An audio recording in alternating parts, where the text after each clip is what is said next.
میرے اندر کوئی صلاحیت نہیں ہے، جو کچھ بھی ہے وہ تیرا دیا ہوا ہے۔ اے اللہ تعالیٰ میری مجبوری ہے، میری پریشانی ہے، اے اللہ میرا مسئلہ ہے، میرے کاروبار کے اندر برکت نہیں ہے، میرے ماں باپ بیمار ہیں، میری بیوی بچے بیمار ہیں، میرا فلاں مسئلہ جو ہے اٹکا ہوا ہے۔ آپ پھر اس کے بعد اللہ تبارک و تعالیٰ سے اپنے مسائل کو پیش کریں، اپنی مشکلیں رب کے سامنے رکھیں۔ بے شک اللہ تبارک و تعالیٰ مشکلوں کو دور کرنے والا، پریشانیوں کا حل نکالنے والا ہے، اور اس کے سوا کوئی بھی دنیا کے اندر مشکلوں کو دور کرنے والی ذات نہیں ہے۔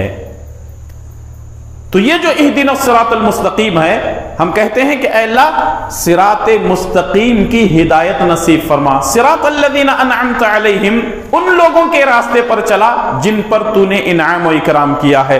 غیر المغضوب علیہم ولا الضالین، وہ جو مغضوب ہے اور جن کو تو نے گمراہ کیا ہے ان لوگوں کے راستے پر نہ چلا۔ تو اب آئیے بورڈ کے ذریعے سے اس درس کو ہم سمجھنے کی کوشش کرتے ہیں۔ یہ ایک تقریر بھی ہو سکتی ہے، ہو سکتا ہے کہ آپ نے کہیں سنا بھی ہوگا، اس طرح کی باتیں آپ کے سامنے آئی بھی ہوگی، لیکن یہ ایک ورکشاپ کے ذریعے سے سمجھیں گے تو انشاءاللہ تعالی یہ آپ کے ذہن میں باتیں بیٹھ جائے گی، اور ایک ایک چیز آپ اس پر غور کریں کہ کون سی چیز کہاں اور کیسے آئی ہے، اور کس طریقے سے ہم کو ساری چیزیں سیکھنی ہے، اور کس طریقے سے اپنی زندگی کے اندر عمل کرنا ہے۔ تو تیار ہیں آپ لوگ انشاءاللہ تعالی؟ آپ سے سوالات بھی ہوں گے، آپ سے بات چیت ہوتی رہے گی، اور یہ درس چلتا رہے گا، ٹھیک ہے؟ چلیے بسم اللہ شروع کرتے ہیں۔